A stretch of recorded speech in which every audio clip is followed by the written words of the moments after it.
Shalom, selamat pagi sahabat-sahabat Kristus dimanapun saudara berada. Pada pagi hari ini kita bisa bertemu kembali di dalam kasih Kristus. Dan saya percaya bahwa kita semua yang ada pada pagi hari ini adalah orang-orang yang diberkati dengan luar biasa, karena bangun dengan kekuatan yang baru, tubuh yang sehat, diberkati di dalam pemeliharaan Tuhan yang sempurna. Oleh karena itu, biar kiranya pagi hari ini adalah hari yang luar biasa bagi saudara dan saya.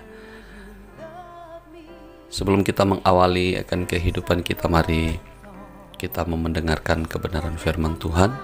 Kita membekali diri kita sepanjang hari ini agar kebenaran firman Tuhan tetap hidup di dalam hidup kita.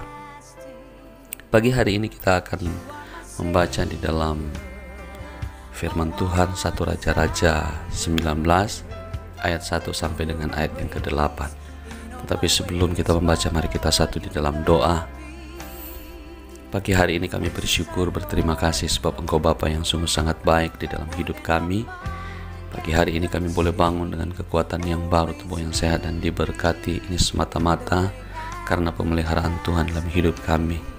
Kami terus mengucap syukur atas apa yang Tuhan sudah kerjakan di dalam hidup kami. Dan biar kiranya pada pagi hari ini, sebelum kami melakukan aktivitas kami menyerahkan seluruh hidup kami ke dalam tangan Tuhan. Pemeliharaan Tuhan, penyertaan Tuhan, pimpinan Tuhan.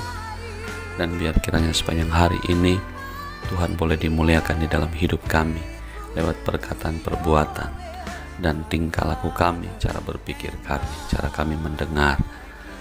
Terima kasih Bapa, kami akan membaca firman Tuhan, biar Roh Kudus tuntun kami. Terpuji namamu Bapa, dalam nama Tuhan Yesus kami berdoa, kami mengucap syukur, haleluya, amin. Baiklah, kita akan membaca kebenaran firman Tuhan di dalam 1 Raja-Raja 19 ayat 1 sampai dengan ayat yang ke-8 dengan perikop Elia ke Gunung Horeb. Ketika Ahab memberitahukan kepada Isabel segala yang dilakukan Elia dan perihal Elia membunuh semua nabi itu dengan pedang, maka Isabel menyuruh orang suruhan mengatakan kepada Elia, "Beginilah kiranya para Allah menghukum aku, bahkan lebih lagi daripada itu, jika besok kira-kira pada waktu ini aku tidak membuat nyawamu sama seperti nyawa salah seorang dari mereka itu." Maka takutlah ia, lalu bangkit dan pergi menyelamatkan nyawanya. Dan setelah sampai ke Berseba yang termasuk wilayah Yudea, ia meninggalkan bujangnya di sana. Tetapi ia sendiri masuk ke padang gurun sehari perjalanan jauhnya, lalu duduk di bawah sebuah pohon arar. Kemudian ia ingin mati, katanya, "Cukuplah itu. Sekarang ya Tuhan, ambillah nyawaku, sebab aku ini tidak lebih baik daripada nenek moyangku." Sesudah itu ia berbaring dan tidur di bawah pohon arar itu. Tetapi tiba-tiba seorang malaikat menyentuh dia serta berkata kepadanya, "Bangunlah, makanlah." Ketika ia melihat sekitarnya, maka pada sebelah kepalanya ada roti bakar dan sebuah kendi berisi air. Lalu ia makan dan minum, kemudian berbaring pula. Tetapi malaikat Tuhan datang untuk kedua kalinya dan menyentuh dia serta berkata, "Bangunlah, makanlah, sebab kalau tidak perjalananmu nanti terlalu jauh bagimu." Maka bangunlah ia, lalu makan dan minum, dan oleh kekuatan makanan itu ia berjalan 40 hari 40 malam lamanya sampai ke gunung Allah, yakni Gunung Horeb. Demikianlah pembacaan Alkitab kita pada pagi hari ini. Dan pagi hari ini sebagai ayat perenungan kita ambil di dalam ayat yang keempat, yaitu tetapi ia sendiri masuk ke padang gurun sehari perjalanan jauhnya, lalu duduk di bawah sebuah pohon arar. Kemudian ia ingin mati, katanya, "Cukuplah itu, sekarang ya Tuhan, ambillah nyawaku, sebab aku ini tidak lebih baik daripada nenek moyangku." Saudara-saudara yang dikasihi Tuhan, Elia sebagai nabi Tuhan mengalami depresi yang cukup berat sehingga ia harus melarikan diri ke padang gurun. Ia berjalan sehari perjalanan jauhnya, dan ia ingin mati saja. Elia mengalami tekanan dan kelelahan secara fisik, mental, dan emosi. Padahal sebelumnya ia menjadi pahlawan yang luar biasa dengan mengalahkan 450 Nabi Baal di Gunung Karmel. Karena kepahlawanannya itu, ia mendapat ancaman dari Ratu Isabel. Elia pun melarikan diri dalam ketakutan dengan perasaan gagal, kecewa, dan hampa. Ia merasa bahwa apa yang telah ia lakukan semuanya sia-sia saja dan tidak membawa perubahan apa-apa di dalam kehidupan umat Israel.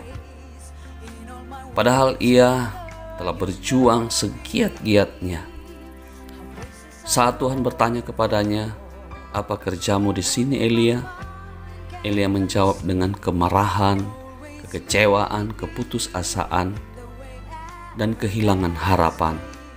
Elia menjawab, "Aku bekerja segiat-giatnya bagi Tuhan, karena orang Israel meninggalkan perjanjianmu, meruntuhkan mezbah-mezbahmu dan membunuh nabi-nabimu dengan pedang.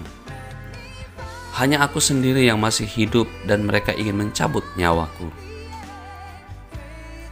Depresi dapat dialami oleh setiap kita, siapapun kita, termasuk kita hamba-hamba Tuhan yang bekerja segiat-giatnya di ladang Tuhan. Hal ini menjadi bukti bahwa kita tidak bisa melakukan segala sesuatunya dengan kekuatan kita, dengan kemampuan kita sendiri. Kemampuan kita hanya terbatas. Kita tidak bisa melayani Tuhan seorang diri saja. Oleh karena itu kita butuh rekan di dalam pelayanan, di dalam melayani Tuhan. Berjalan bersama-sama dalam melayani Tuhan akan membebaskan kita dari segala depresi, kekecewaan, dan mengasihani diri sendiri yang secara berlebihan. Oleh sebab itu sahabat, pagi hari ini mari kita melayani Tuhan bersama-sama supaya nama Tuhan tetap dimuliakan di dalam hidup kita, sehingga kita saling menopang satu dengan yang lain, walaupun lewat doa, lewat perkataan-perkataan kita yang membangkitkan semangat, dan apapun yang membuat kita maju di dalam pelayanan. Mari kita bisa bekerja bersama-sama. Mari kita memiliki perasaan bahwa kita bukan orang yang hebat, tetapi Tuhanlah yang hebat di dalam kehidupan kita. Terima kasih sahabat yang sudah mendengarkan renungan singkat pada pagi hari ini. Biar kiranya kita semua diberkati. Kita akan ketemu besok Jumat 14 Agustus 2020. Sebelum kita mengakhiri, mari kita satu di dalam doa. Pagi hari ini kami bersyukur, berterima kasih kalau kami boleh belajar dari Nabi Elia yang Tuhan sudah utus terlebih dahulu sebelum kami, di mana Elia yang begitu luar biasa, yang begitu kuat, begitu dahsyat dipakai Tuhan, tetapi di dalam pelayanan juga mengalami depresi. Mungkin hal itu dapat terjadi di dalam kehidupan kami. Oleh karena itu mari Tuhan berikan kami kekuatan, kemampuan untuk kami terus mengandalkan Engkau di dalam hidup kami, sehingga kami tidak mengalami depresi di dalam kehidupan kami secara pribadi maupun di dalam pelayanan. Biar kiranya Roh Kudus memberikan kami kemampuan untuk menjadi hamba-hamba Tuhan yang luar biasa di tengah-tengah pandemi yang seperti ini. Tuhan, Roh Kudus terus berikan kami kekuatan, kemampuan. Terima kasih Bapa, terima kasih. Ini doa kami, ini hidup kami sepanjang hari ini. Kami serahkan ke dalam tangan Tuhan. Segala puji, syukur, hormat, dan kemuliaan kami kembalikan kepadamu.